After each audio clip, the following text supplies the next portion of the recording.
I go? Can we fire it up, please? Just go! Go, go!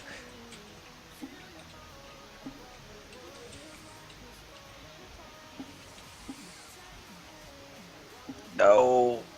No, Tannen's not Diamond. Tannen's the scrub. Who dodged? What?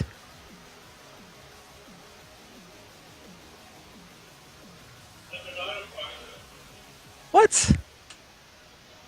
I don't even know what just happened.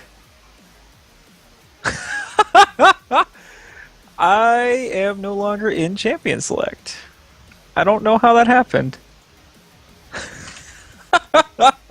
Well, alright, continue going, guys. I'll hop in the spectate as soon as... Oh, I wonder if I can spectate.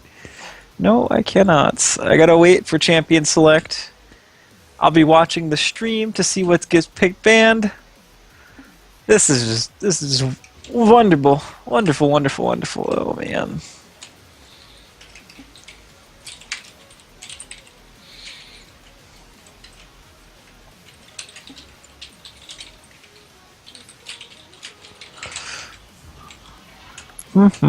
So, LowElo chat, how are you guys doing today?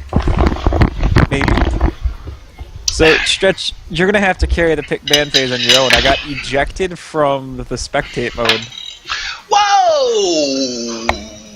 Yeah, man. I got the thing started and I got kicked.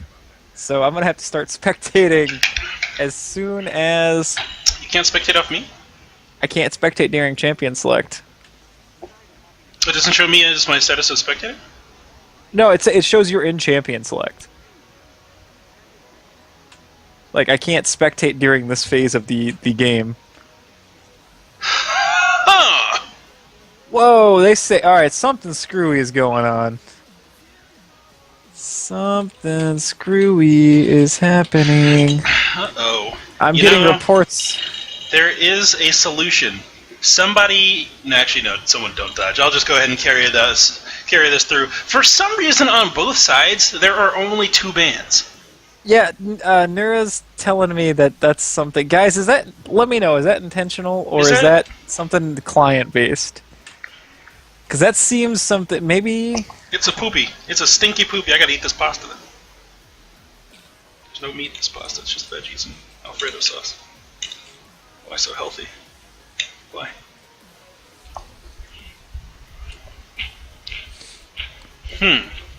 Oh my goodness gracious. Let me see what it shows to. He just banned 2. Okay. Okay. I don't know. Alright, so... Okay, that was classy. Alright, no, it's all good. Okay. That's fine. We're good. We're good. We're good. What you could do is watch through the stream. That's what I'm doing. I'm just kind of... Then I'm also going to watch through the stream so that we're in sync. Whoa, man, you're so clever. I know, guys, right? This is why Stretch makes the big LowElo bucks. Mm-hmm. They don't pay me at all. They give you LowElo bucks. No, they don't. LowElo bucks are a fictional thing that you and I made up to motivate the people. Yeah, that's where Copy gave you $1 billion of them. Mm-hmm. He gave us our own money. It's like, yay, thanks, man. Alright, so let's run through these pick bans real quick. Or bans first. Azir and Anivia getting banned out for the blue team. I can understand the Azir getting banned out away. Okay, I was told Anivia was banned because it was requested that the Birdman get banned against DCB. And there was a misunderstanding, and Anivia was tragically the target of the misfire. It was Tannen who vocalized the request and called it the Birdman. Yep. Yep. Yep, yep. I mean, shame on all the bits. We all know Anivia is a lady. There should be no confusion. That's easily a scrub tier mistake. All the bits, all the confusion. Yeah. Alright, so let me stop smacking away. So we have the mistake ban in Anivia, you know. That was not the Birdman, that's the Bird Woman. Yep. And then Azir getting Bird banned away Lady from even. DCB. Yep. Nidalee and Vladimir. Vladimir, target ban for Tannen. That is probably the only thing I'd be worried about banning against him. Yeah, I mean, it's not like... and you don't even have to ban it from Tannen. Unless Jimmy's on the other team, he's not going to try hard. Or Will the Yordle. He will try hard against Will. You missed on... No. Tannen tries hard every game. That's why he's playing Skarner top lane. But yeah, on the other side, Vladimir Nidalee. I don't know. I guess Nidalee's just a general ban right now. Nidalee has become very popular due to seeing play in the pro scene recently. Also, she is just strong in general. Yeah, well, she's really annoying to play against now since that patch change where she's allowed to get her passive onto jungle creeps. You're seeing a lot of Nidalee jungle. Mm-hmm. It's really, really frustrating to deal with. She murders people in 1v1s. None of the things you want to ever encounter. Ever. Little surprised there's no Ahri ban. I'm really surprised that got through. Yeah. We've talked about it. That champion's dumb. I just realized that I'm watching the stream and not my actual client. The clarity of this, too clear. Too clear? Too clear.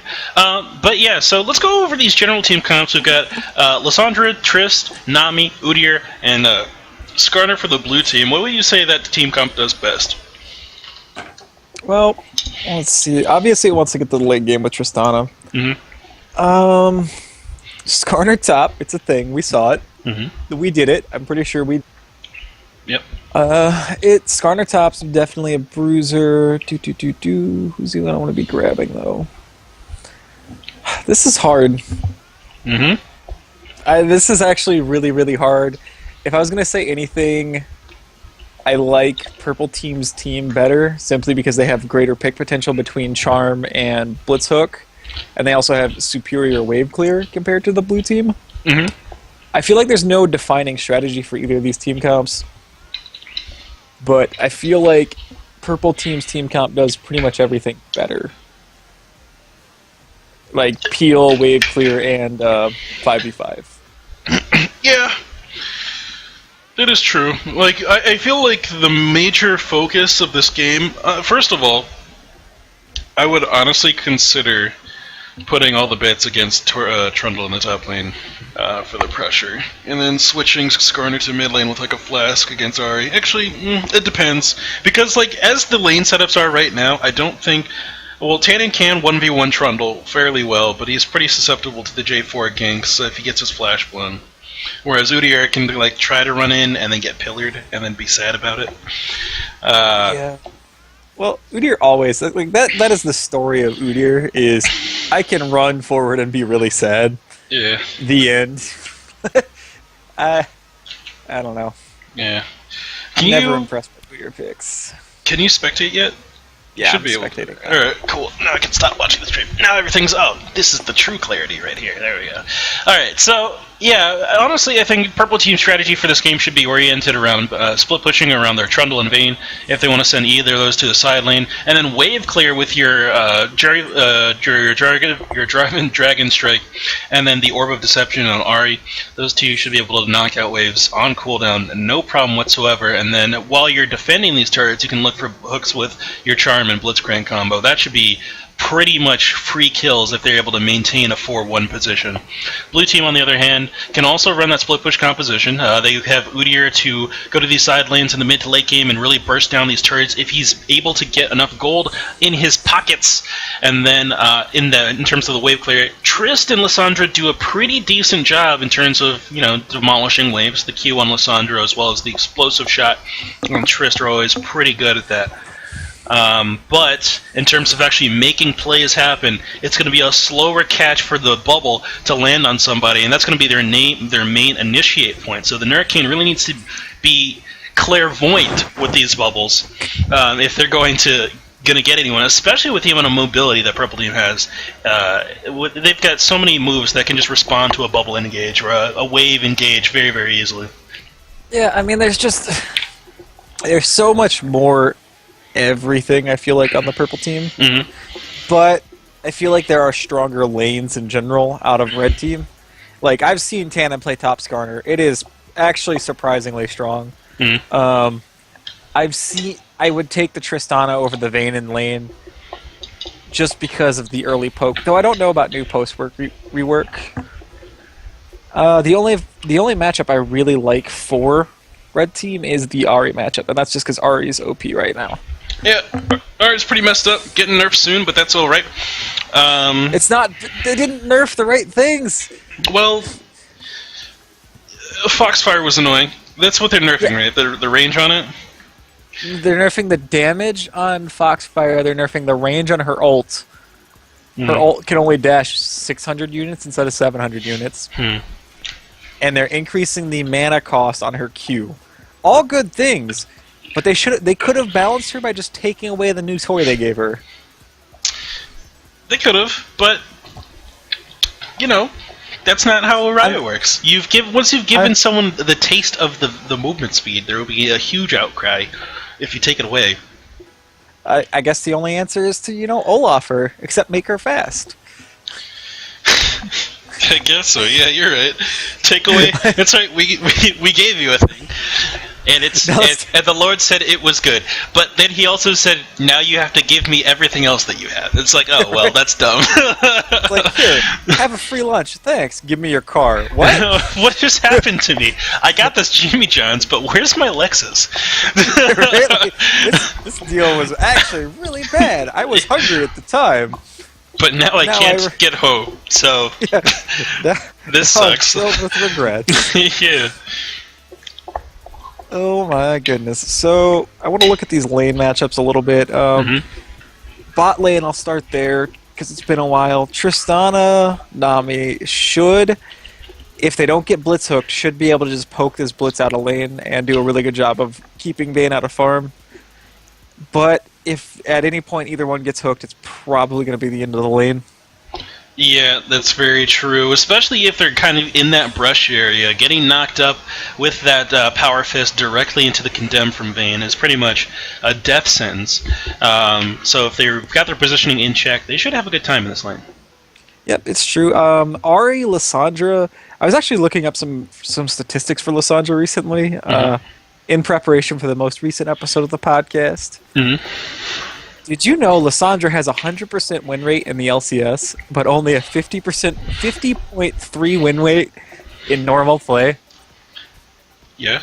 She has a 100% win rate with 98 pick ban participation. Wait, what? Really? Yes. That's enormous. Wow. Yes. That's crazy.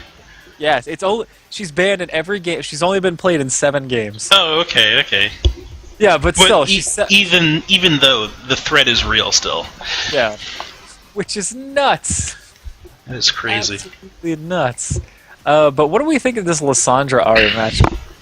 I think Ahri should be able to bully fairly well here. Lissandra's going to be kind of on the back foot, and the reason I'm saying that is because there's a huge amount of jungle pressure that comes out of J4, along with Ahri in the mid lane. J4 being one of the best junglers that you can have right now, especially with Stalker's Blade, and Ahri, of course, like we said before, is just so strong in the moment with that new movement speed, with those base damage increases, that honestly, Lissandra's just got to always be wary of who's lurking around. Flag goes down here in the river and hits 2 people, but doesn't really get any damage down. Blue team or red team not looking for too much. Once that blitz hook did whiff, it looks like blue team's just going to take a little bit of poke, return a little bit of poke, and back right up into their own jungle. Double ward for the HD vision into the tri-brush here.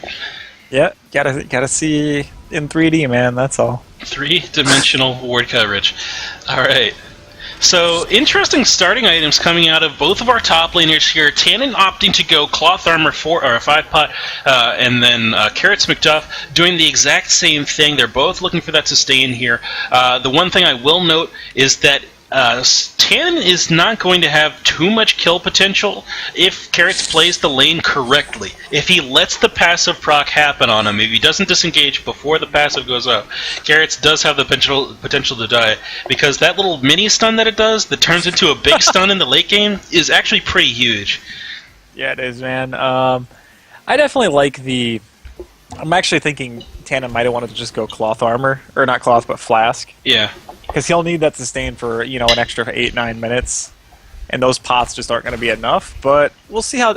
in Tannen I trust. He's finally earned my respect. Mhm. Now, I've seen him play this lane matchup. He actually played it in the game I just got done with playing him in, and he went a Tear the Goddess as one of his early items to give him the mana sustain that he needs. I honestly, like you said, would have opted for that Flask there for a little bit just cheaper mana sustain, but honestly, it's up to him as to how he wants to play it, and if he wants to invest the 700 gold, he can do it. Yeah, I mean, absolutely. In this bot lane, man, this is just going the way I thought it would. Vane's getting pushed into tower. Blitzcrank is not able to threaten because of the minion wave. Just good harass coming out of the President and the Hurricane. Yeah. Those two have played quite a few games together, so they've got a little bit of synergy going on here, and it really shows. I don't know if Exploitant and the Sandman, or Sandman is the man who played before. Invade from Tannen Kinslayer onto J4 in the jungle. Ignite goes down. He actually drags back to his flag and actually has to flash out negative distance there. Tannen picking up the first blood money, double buffs, and he's going to be pretty much full HP, having to get that kill with no ward spent or pot spent. I see now. I see why Tannen didn't go Flask. He knew he would get the mana regen off that blue buff. Oh, such prediction! Wow. I mean, yeah, you decide that you're going to get the blue buff at 3 minutes and 20 seconds, right? That's how it works in the top lane. That's why you're not Diamond, man. You're not making these decisions. I should be going to get their blue buff immediately, even though most of the time no one's there. I've tried it. I've tried it many a time already. Also, in my league, when someone leaves lane like that at 3 minutes and you know your jungler's at red buff, that person will stop you. They will just block you, even if minions are under turret. And they'll keep that invade from happening. Top lane gank happening here. Good pillar goes down as well as a good flag and drag combo. Tannen looks like it's going to go down to this last damage here. No! Bite! Does not actually pick up the kill. Even Dragon Strike, the potion running, will actually keep him alive. Hook on the bottom lane from Sandman is the man. Does not actually land onto the Hurricane. Good bubble comes out. Respect it. And a condemn from Vayne will knock away George P. Burdell, a.k.a. the President himself. Yeah, I mean, they're doing a phenomenal job. Blitzcrank is not playing as aggressively forward as he needs to be. He's not threatening the hook. That's how you want to do it as Blitzcrank. You don't want to throw the hook. You want to threaten the hook. Right. And it's just they are capitalizing on every time he misses this hook, and they just go in and just trade heavily. Blitz is almost out of potions. Yeah, and it's a really rough position you can end up in if you're playing Blitzcrank with a support or with an ADC that you're not used to playing with. A lot of times you don't know how they're going to respond to you landing an actual hook. Will they actually put down the burst damage as quickly as it needs to happen before you go down? Because you can end up putting yourself in a situation where you get the hook, you get the knockup, you may even get the exhaust down, but then you end up dying because they just didn't respond quickly enough. Yep. So Stretch, if you're playing in this top lane, you are Trundle and you somehow found yourself against the Skarner with double buffs. What do you do? How do you recover this? You do nothing right now. You sit back, relax, you farm. That's all he's got to do right now. Just don't bleed anymore. Don't die anymore. Don't do anything right now. Tell your jungler, hey man, it's probably a good idea for you to just focus on this mid lane. I'm just going to sit here. I've got 4 potions left. I'm a Trundle. I've got plenty of farm. Hook lane's in the bot lane, but it looks like the rocket jump's going to be able to get George P. Burdell, a.k.a. the President himself, back out to safety. The explosive shot onto Exploit and actually blowing up there in the back line, doing a last tick, little bit of damage. And in the late game, that actually gets pretty significant. Yeah, it sure does.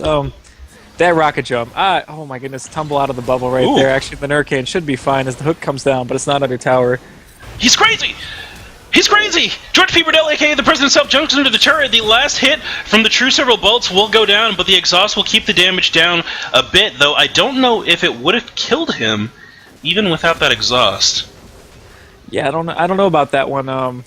The exhaust was maybe Neuro was a little bit trigger happy there, but I can't blame her for that twitch reflex.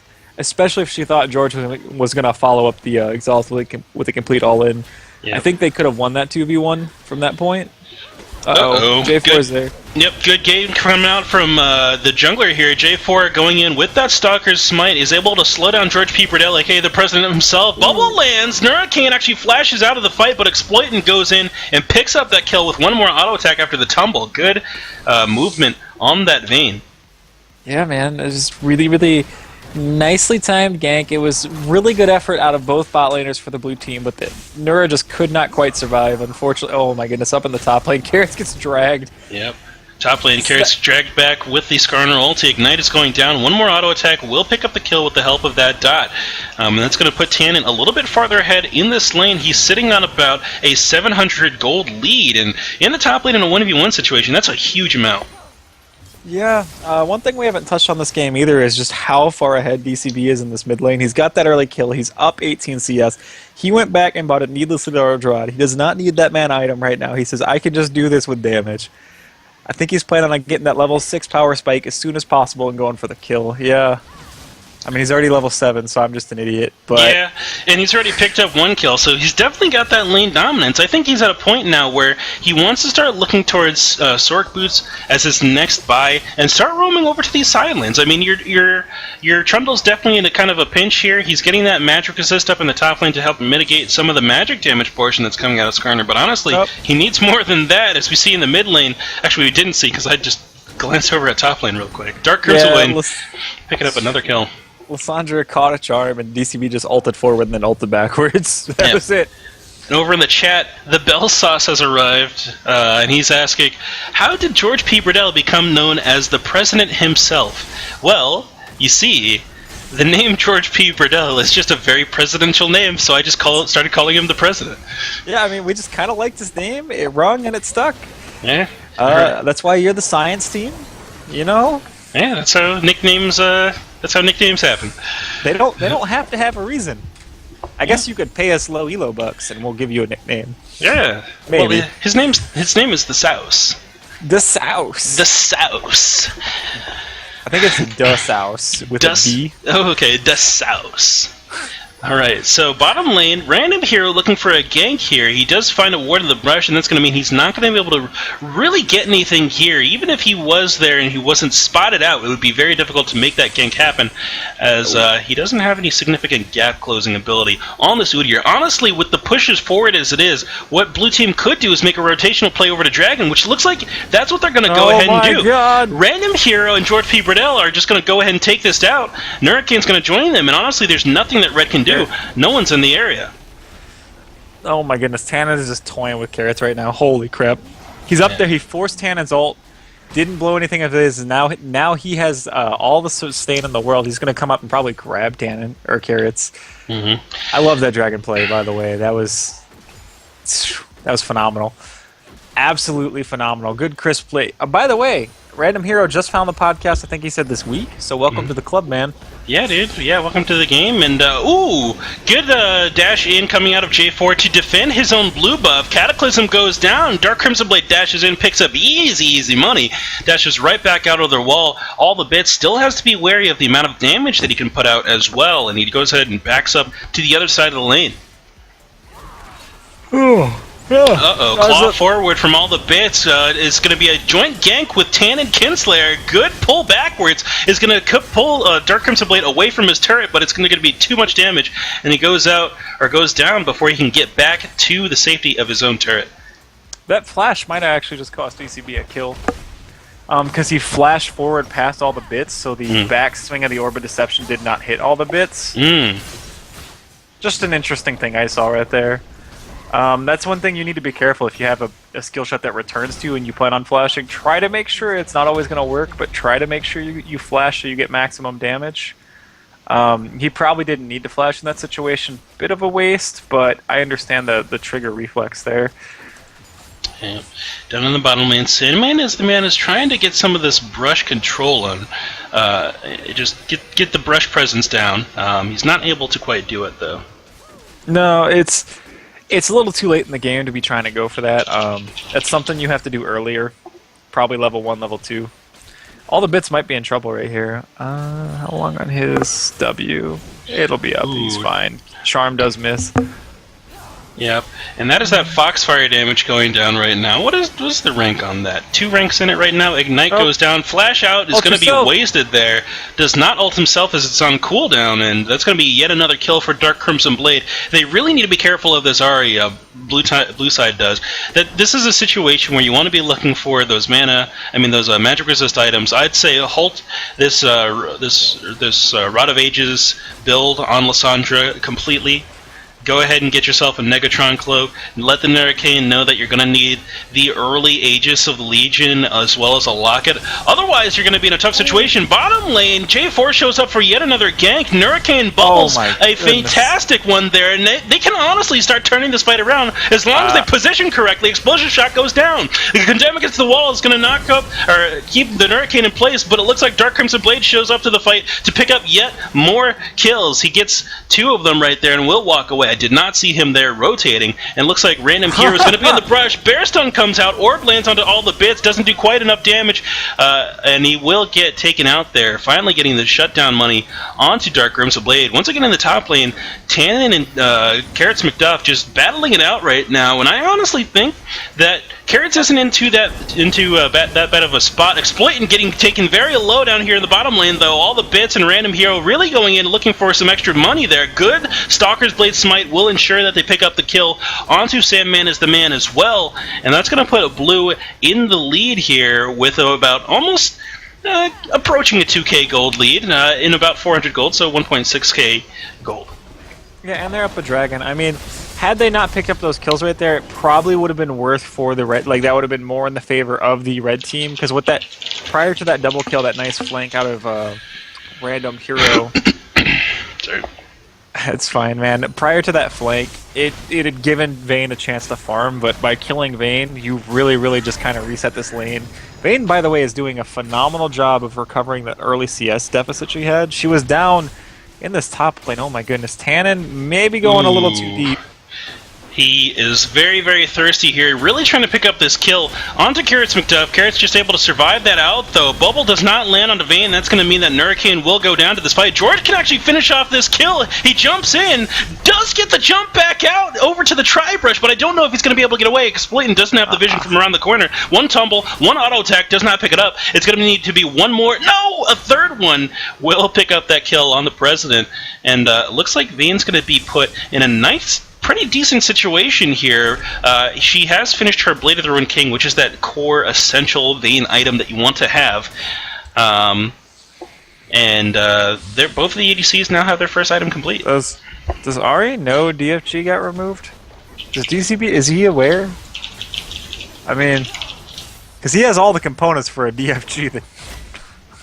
Well, I think he got the early needlessly large rod, but since he's got the Forbidden Idol in the Phoenix Codex, I'd say he's probably looking for a Merlin. I don't know. I see that, and I heard you. I look at that and I'm like, man, especially with that Negatron cloak, I feel like he wanted to go. We'll go with this was his plan all along, but I feel like he may have screwed up. Maybe. Good damage coming out from Dark Crimson Blade here. Exhaust goes down as well as the ultimate, the Frozen Tomb coming out from all the bits.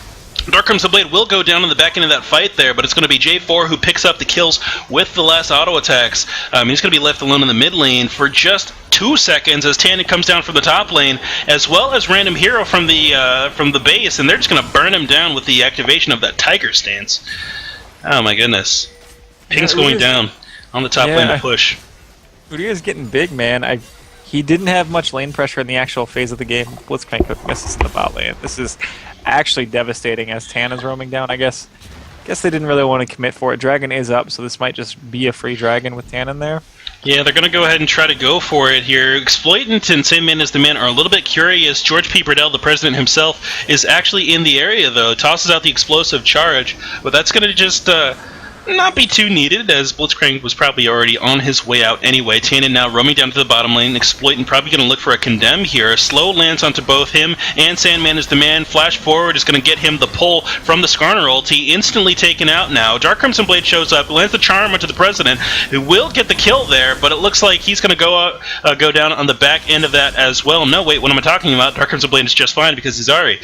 Yeah, and he's got a billion movement speed. Yeah, That is, in fact, how R8 works nowadays. Yeah, it was Sandman who went down there. Now DCB using that ulti just move around this fight so elegantly, so quickly, and it's going to be J4 who goes down. Now it's going to be a 4v1 situation where Dark Crimson Blade just has no mana to work with, and he will go down instantly there.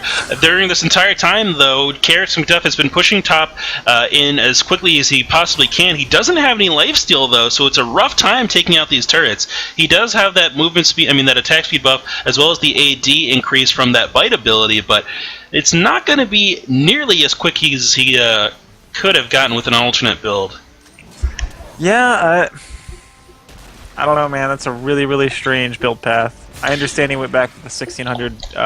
It's great to buy the needlessly when you have it. It's just really weird to deter and then pick up a QS. I understand the QSS too. Especially against this Lissandra. It's actually a really, really technical buy that I love, but really, really confusing build path. Not very efficient. But he's ahead. He's up 40 CS, so he can be a little bit liberal with his gold. Yeah, he definitely can, and not only is that QSS going to work great for Lissandra, but it's going to be great for that Skarner ulti too. Two very potent suppresses coming out on the enemy team, so I like that, I like getting that early on in the fight, or in the game. What he's doing is basically protecting his snowball. He knows he's very far ahead. He could keep going damage here, but honestly, it's kind of overkill. He's just going to make sure that he can actually get damage out without getting focused down. Tannen now in a 2v1 against J4 and Carrots McDuff. It looks like J4 flashes out of the fight here. He might go down to Trundle. It depends on if he can get away, but bottom lane, Dark Crimson Blade shows up to take down yet another kill against George P. Bradell, getting that really good damage down. That Condemn landed just a double bubble trouble will not be enough to keep him alive, though. Tannen now in the top lane had already driven off J4. Carrots was not able to finish him off as well, and that's going to mean that both he and Udyr can start pressuring this turret, and they do knock it over. All the bits showing up in the bottom lane, just kind of sliding across the ground, looking to see if he can maybe clear out this wave, but he realizes that there's no way he can get close enough, safely enough, to do so. Starts back off. I feel like this is starting to get really worrying for the blue team, because the people that have gold on their team are the two easiest champions to peel in the game. Yep. In this particular game, Skarner is 6-0, Udyr is 5-1. Every single carry on the enemy team, Ahri and Vayne, have ways to deal with them. Vayne or Ahri already intelligently. Oh my goodness, Tana catches the blitz hook. Yeah, gets the blitz hook there, but Sandman is the man, just does not want that fight at all. Tannen looking for a little bit more damage here. He's trying to get his E back up. It'll be there at 2-1. It is back up now, looking for the slow, but the Condemn comes out just in time. Exploitant turns back around, trying to get these kills, but he is a little bit too squishy to do this on his own. Not enough damage to really burst down this Skarner in the time that was needed, especially with the two other people behind him. Well, three, really, because all the bits was there, too. Yeah, in this top lane, I don't think Random Hero wants this fight, man. Even with only 2 cloth armors, Random Hero got trashed by Carrots in this top lane. Yeah, honestly, in terms of this build path, I think Carrots doesn't realize just how much physical damage comes out of Skarner. Like, there's a huge amount of physical. And honestly, especially I think that armor early would have been the best buy. And then just straight into like a Vamp Scepter, he would have been fine. Yeah, well, even a Thornmail would have been pretty reasonable right now. Yeah. Especially against a Tristana. It would have been extremely reasonable. But, that's you don't see Skarner top lane every day. It's forgivable if you do something a little off, a little wonky. And I'm really, really worried for the blue team. Just because, like I said, all their gold is stacked on 2 champions, and they're going to have, even though we saw Tannen chase down Vayne right there, that was not a clean 5v5. Oh my goodness, Random Hero. Yeah, Dark Crimson Blade doing so much damage there to Random Hero. It looks like Orb of Deception as low as Foxfire come back off cooldown, and that will allow DCB to pick up the kill. Top side of the map, though, Merc Samers picks up a fight with Tannen Kinslayer, but almost gets taken out. He throws the Dragon Strike back to help pick up the kill, along with Trundle, but bottom side of the map, that's so much burst damage coming down, taking down that Ahri finally, but Ahri just wreaking so much havoc all across the map. picks up or helps his team get yet another 2 kills. And it's just red side who's got most of the pressure in this game. You look at the gold values at the top of the screen. Blue's only down 100 gold, but it feels like red team is just calling all the shots. They're picking all the fights, and they've just got all of the pressure. I mean, so what you need at this point in the game, you're starting to lose momentum as blue team. You need to start thinking, what are we doing wrong, and how do we fix it? Like, what sort of plays do we need? Mm-hmm. And they're not a poke comp. You can very easily look at that. So their siege is a little weird, but they can tower dive extremely well. Tannen's already got a ton of armor. He's got that Glacial Shroud. He's got that Warden's Mail. They're specking to deal with this team comp. I think what they need to do is look for a flank and try to tower dive. Not even try to siege, just try to tower dive, because Tristana's too low to really effectively siege. Mm-hmm. Or try to draw them to a neutral objective like they're doing right now. Yep. And this is so huge. Fantastic Polka that goes down on DCB. He does get to dash forward out of the fight, though. Nurakin getting taken very low. All the bits still has actually his ulti on cooldown here, so he's not able to get the damage that they're looking for. A good snare in place is going to go down after the fight's pretty much already resolved, but red team going to pick up an ace without losing anybody at all there. Yeah, I mean, I'm trying to consider how to describe what happened there, but basically DCB got all of his AoE damage down, and Van got left alone in a team fight, and that brutalized the blue team after they had already tanked Dragon. That Dragon was really important because it gives the 5% movement speed, but I don't know if it was worth giving up an inhibitor tower, which should be going down right here. Yeah. Maybe. Actually, no. Blue team's going to be back up. Home guards do exist. This jump in is a little bit brilliant. I thought he was going to go down, but no.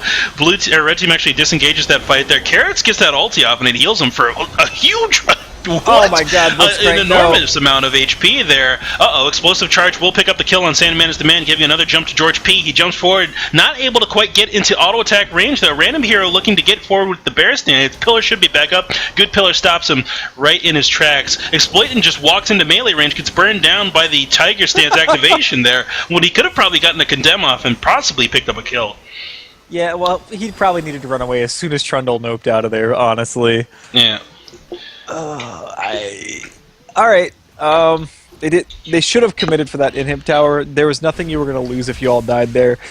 This is a good call by Tannen right now. They have the tanky stats, they have the right people fed, they can just easily burn this Baron down. Really, really good play. There is no vision. Little dangerous without pinks, but sometimes you gotta gamble, right? Yep, it's gonna be the boost in gold and boost in stats that they need to really hold on to their foothold in the game, because honestly it's slipping away from them. They need to get something that's going to allow them to really just stop these pushes, stop these picks, and allow them to do a little bit better in these team fights. This pink ward will let the red team know that the Baron has gone down and that blue has picked it up. But other than that, it's not going to stop. It's not going to allow red team to really do anything. They were too late for that Baron, and they're not in position to make any pushes happen, so that Baron was super free. Yeah, I mean, as free as they come, man. They literally lost nothing. Just good map awareness, good recognition of when people had died, when people had recalled. Yeah, so it's a 3-man push down here in the bottom lane. DCB, as well as Sandman is the man, and Exploitant, just trying to get to this turret, honestly, but they're a little bit too far away to make anything happen. Merc Samers goes in the mid lane against 3 people, and he does not want to be here. Good mini-stun goes down from Tannen Kinslayer, and George P. Bradell helps finish him off there. Sandman is the man, walks into the wrong part of the neighborhood there, and gets taken down very low. Good jump forward from George P. will allow him to put an explosive charge on him, but not quite get the damage needed to get the kill. Pull forward goes on to a minion. Good bubble lands onto Exploitant, but they're really looking to just finish off this turret. The Hurricane goes forward. He actually gets a little bit of damage taken from that Ahri, but it looks like the Lock of the Iron Solari keeps her nice and healthy here. George P. getting some good damage down. Charm